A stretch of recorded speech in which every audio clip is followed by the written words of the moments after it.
Waalaikumsalam. Bapak Ibu yang saya hormati, agenda kita pada hari ini adalah presentasi. Assalamualaikum warahmatullahi wabarakatuh. Waalaikumsalam warahmatullahi wabarakatuh. Terima kasih atas waktu dan kesempatan yang telah diberikan kepada kami berdua selaku calon guru penggerak untuk menyampaikan materi guru penggerak, yaitu modul 3.2. Judulnya adalah memimpin dalam pengelolaan sumber daya. Sebenarnya tugas ini adalah tugas kita bersama sesungguhnya ya. Cuman kita di sini adalah bagaimana nanti materi ini akan diimplementasikan di sekolah seperti apa. Kemudian harus jadi peserta dari rapat ini adalah guru, kepala sekolah, siswa juga sudah ada, komite, ya, komite, ada orang tua, wali dari siswa itu ya, yang baiklah. Untuk mempersingkat waktu, kami akan mulai presentasinya, yaitu judulnya memimpin dalam pengelolaan sumber daya. Bapak Ibu, sebenarnya dalam kegiatan kita atau dalam kita membuat program, terkadang kita mengangkat ya dominan berbasis kekurangan. Misalnya kita melaksanakan program ini, pasti boleh yang pertama diangkat adalah ini yang kurang, misalnya pendanaan kurang dan apa. Sebenarnya itu yang disebut dengan pendekatan berbasis kekurangan atau masalah. Apa itu pendekatan berbasis kekurangan? Yaitu cara berpikir negatif. Kita berpikirnya negatif terhadap suatu keadaan ya. Bagaimana mengatasi semua kekurangan atau apa yang menghalangi tercapainya kesuksesan kita. Misalnya program ini terkadang terhalang. Mengapa terhalang? Karena kita berpikirnya negatif saja, berpikir negatif. Sesungguhnya di SD 1 tahun ini banyak sekali potensi-potensi dan peluang kita untuk bisa maju. Sesungguhnya begitu. Ini maksudnya ya. Selalu berpikir negatif terhadap sesuatu yang membuat kita itu terbelenggu, kita berkembang istilahnya, karena kita berbasis kekurangan saja, ya terkurang, dananya kurang, misalnya seperti itu. Itu sesungguhnya yang membuat kita itu tidak pernah maju-maju. Ini dari modul ini seperti itu. Kemudian nomor 2, pendekatan berbasis aset. Nah, ini yang kita diharapkan, yaitu menemukan hal-hal positif dalam kehidupan. Dengan menggunakan kekuatan sebagai tumpuan berpikir, kita diajak untuk memusatkan perhatian pada apa yang sudah berjalan dengan baik, terus apa yang menjadi inspirasi atau kekuatan atau potensi yang positif tadi ya. Berpikir positif, ini yang disebut dengan aset. Bukan aset itu istilahnya gedung yang mewah, bukan, tapi pola pikir kita yang berpikir positif, itu namanya aset. Kemudian, nah ini ya, pendekatan pengembangan komunitas berbasis aset itu ini ya, menekankan dan mendorong komunitas untuk memberdayakan aset yang dimilikinya serta membangun keterkaitan dari aset-aset tersebut akan menjadi lebih berdaya guna. Ya, misalnya sekecil apapun bisa kita manfaatkan, ini maksudnya ya, sekecil apapun. Contohnya lahan kosong bisa kita manfaatkan untuk nanam apa misalnya seperti itu. Ini pola pikirnya ya. Bagaimana kita mengembangkan supaya sekolah ini memiliki daya guna? Itu maksudnya yang pemikiran aset ini. Kemudian pendekatan PKK ini menekankan pada kemandirian dari suatu komunitas, sekolah atau komunitas ini untuk dapat menyelesaikan tantangan yang dihadapinya dengan bermodalkan kekuatan dan potensi yang ada di dalam diri mereka sendiri secara berkelanjutan. Kita ini modal, sesungguhnya pemikiran kita ini modal, bukan uang itu dan bukan apa intinya. Bukan semata-mata uang itu adalah modal, tapi pola pikir kita, kegiatan kita, kreativitas kita, kritis kita itu adalah modal yang paling utama. Ini maksudnya dari pemikiran aset. Lalu dan bergerak KP, misalnya ini ya, walaupun memang kita tidak berpisah dari uang, jangan sampai kita mengarah ke sana condong ke keuangan misalnya begitu. Mari kita bergerak tanpa modal tersebut, gitu, tanpa modal tersebut. Jadi ini akan kita tampilkan contoh sampai dia berpikir aset dan mana yang berpikir defisit. Ada contoh videonya. Kita akan nonton seperti apa mereka berpikirnya yang defisit tadi ya, berbasis masalah. Terima kasih. Saya tertarik dengan slide nomor 1 tadi, yaitu pendekatan berbasis kira-kira contoh konkretnya seperti apa pendekatan apa? Ya, pendekatan berbasis visit tadi ya. Nomor Ya, satu saya akan terjawab ya, video ini. Oh, iya.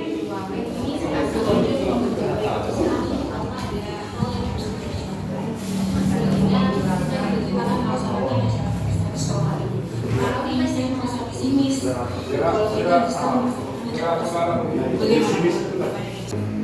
Kalau kita meminta bantuan dari wali murid, kayaknya agak susah Bu. Tahun kemarin mereka tidak mau untuk menyumbang uang. Iya sih, tapi kalau acara perpisahan tidak dilaksanakan, orang tua murid akan menanyakan kepada saya. Kalau kita buat acara seadanya Bu, dengan barang-barang yang nanti kita punya itu susah juga Bu. Minimal kita harus punya sound system, dan itu kita tidak punya. Ibu, kita bisa membuat acara perpisahan sesuai dengan kemampuan kita. Misalnya kita bisa meminjam aula kecamatan. Kebetulan ada orang tua wali murid kelas 6 sebagai pengurusnya. Nanti saya akan tanya bagaimana prosedur untuk meminjam aula tersebut. Boleh juga tuh Pak, bagaimana dengan dekorasi dan panggung? Oh, untuk kebutuhan itu sudah saya catatkan di sini Bu. Yang pertama itu untuk panggung nanti kita bisa menggunakan meja-meja kelas Bu. Kita susun jadi panggung itu bisa Bu. Nah, untuk aula itu kalau Pak Budi bisa Bu, pinjam yang di dekat sekolah itu lebih mudah Bu. Jadi anak-anak kelas 6 bisa kita minta bantuannya mengangkat meja-meja itu. Nah, terus yang ketiga Bu, untuk dekorasi sama hiasan bunga kita bisa pinjam ke guru-guru yang lain, atau kalau masih kurang kita bisa pinjam ke orang tua siswa. Terus pita itu ada Bu, anak-anak kita yang bikin pita untuk keterampilan itu bisa kita gunakan. Nah, untuk balon itu kebetulan Bu. Mungkin ada pertanyaan? Gimana, Bapak? Lanjutkan pertanyaan tadi atau mau dijawab? Oh, silakan dijawab dulu. Contoh konkret di dalam proses pembelajaran. Contoh konkret yang pendekatannya luas. Contoh konkret ya, misalnya di ruangan ini ya, di ruangan ini saya mau buat kelas edukatif yang bisa siswa itu belajar dari kelasnya sendiri. Nah, nanti kan ada ada tempelan-tempelan atau ada yang berupa apa istilahnya ya, seperti contoh yang ada di sekitar ini. Artinya mungkin nanti ada yang mengeprint misalnya tidak ada kertas atau tidak ada apa-apa, artinya kita bisa mencari alternatif lain yang seirama dengan yang mengeprint tadi. Misalnya anak itu membuat kolase bisa dengan cara menggambar, kemudian ditempel, tidak harus di-print, begitu maksudnya. Begitu salah satu alternatif itu di dalam ruang kelas. Mau apa lagi misalnya yang sifatnya misalnya di luar ini sekarang kan becek Pak ya, kan tidak ada ruangan ini ya, harusnya bagaimana caranya supaya secara manual dulu supaya tidak mengenang air. Mari kita bersama-sama artinya bekerja sama untuk mengeluarkan air ini lewat selokan. Begitu maksudnya, yang berpikir aset. Artinya jangan mengandalkan sesuatu artinya dalam ruangan, terutama ini kan dalam ruangan kita sudah bergerak, memang betul itu. Cuman kalau memang ada alternatif lain, mari kita artinya bergerak tanpa ruangan tersebut. Jangan terbelenggu oleh ruangan, maksudnya di sini salah satu contohnya begitu. Jadi menurut saya adalah pendekatan berbasis kekurangan itu adalah yang penting ada kemauan untuk dia berinovasi. Nah, itu berkreasi Pak. Satu contoh kalau bisa ini contohnya adalah kemarin di kelas 6, karena di pembelajaran masa Indonesia itu adalah ada yang namanya aturan pakai, sehingga saya suruh anak-anak itu keluar untuk mencari barang bekas yang berupa bekas jajan. Nah, di sana ada aturan pakai, sehingga anak bisa tahu. Nah, implementasinya sehingga saya suruh anak untuk berbuat di rumahnya masing-masing dengan cara berkelompok. Apakah itu dia setelah dia membaca barang bekas itu sehingga dia bikin barangkali. Betul Pak, itu salah satu pemikiran Asep, berpikir positif. Jangan berhenti di satu titik. Ada alternatif lain yang bisa kita kembangkan. Apa saja aset yang dimaksud tersebut?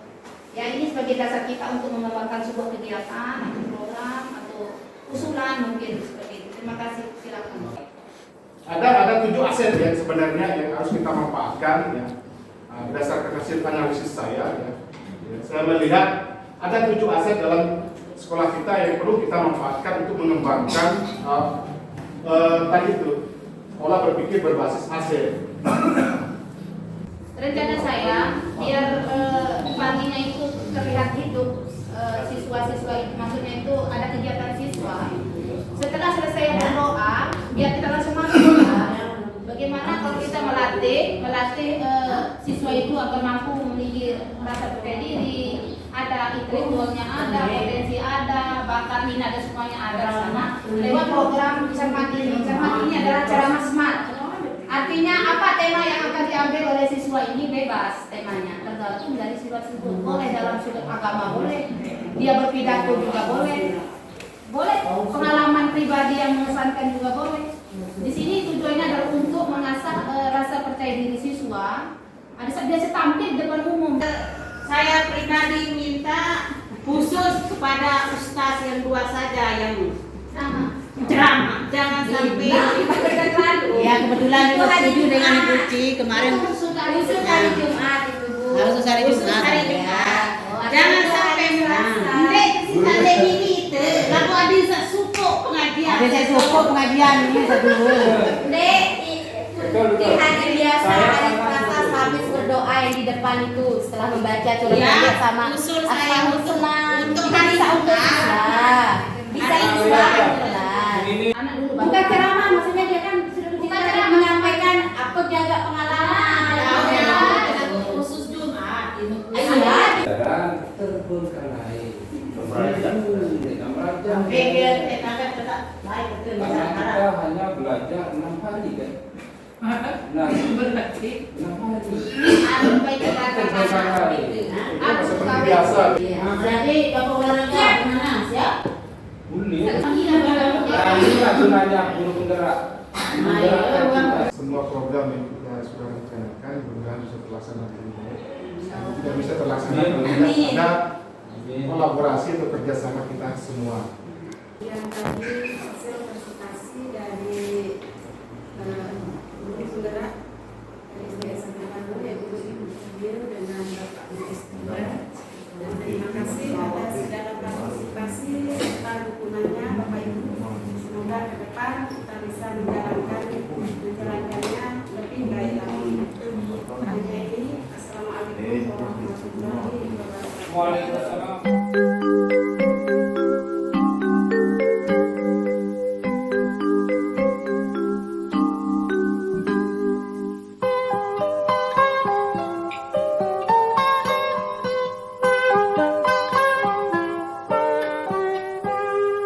Pagiku cerahku, matahari bersinar, ku gendong tas merahku di pundak. Selamat pagi semua, ku nantikan dirimu di depan kelasmu, menantikan kami. Guruku tersayang, guru tercinta, tanpamu apa jadinya aku? Tak bisa baca tulis, mengerti banyak hal. Guruku